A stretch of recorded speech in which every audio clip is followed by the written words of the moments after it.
Sir 2 by ಎಲೆಕ್ಷನ್ಗೂ ಕೂಡ ತಾವು ಪ್ರಚಾರಕ್ಕೆ ಹೋಗಿದ್ರಿ, ಹೇಗಿದೆ ಸರ್ ಟ್ರೆಂಡ್? ದಾವಣಗೆರೆಗೆ ಹೋಗಿದ್ದೆ, ತುಂಬ ಚೆನ್ನಾಗಿದೆ. ಸಮರ್ಥ ಶ್ಯಾಮ್ನವರು ಗೆಲ್ಲೋದ್ರಲ್ಲಿ ಯಾವುದೇ ಥರದ ಅನುಮಾನಗಳಿಲ್ಲ.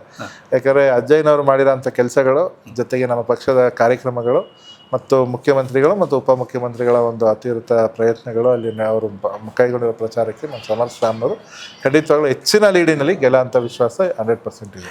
ಮುಸ್ಲಿಂ ಮತಗಳು ಸ್ಪ್ಲಿಟ್ ಆಗ್ತವೆ ಅಂತ ಇಲ್ಲ, ಆ ಥರ ಸುಮ್ಮನೆ ಪ್ರಚಾರಗಳಾಗ್ತಿದೆ ಅಲ್ಲಿ ಇನ್ಡೆಪ್ತ್ ಹೋದಾಗ ಆ ಥರ ಕಾಣಿಸ್ತಿಲ್ಲ.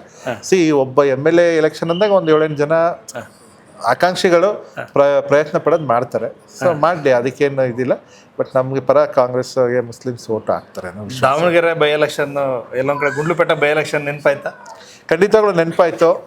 ನಾನು ಅದೇ ಅಂತಿದ್ದೆ, ಯಾಕಂದ್ರೆ ನಮ್ಗೆ ಆವಾಗ 17ರಲ್ಲಿ ನಂಗೂ ಹೊಸದು, ನನ್ನ ತಾಯಿ ನಿಂತ್ಕೊಂಡಾಗ. ಈಗ ನಾವು 2 ಎಲೆಕ್ಷನ್, 1 ಎಲೆಕ್ಷನ್ ಸೋತು 1 ಎಲೆಕ್ಷನ್ ಗೆದ್ದು ಎಲ್ಲ ನೋಡಿರೋದ್ರಿಂದ ಖಂಡಿತವಾಗ್ಲೂ ಅದು ಎಕ್ಸ್ಪೀರಿಯನ್ಸ್ ಆಯ್ತು ಹೇಗೆ ಏನು ಅಂತ.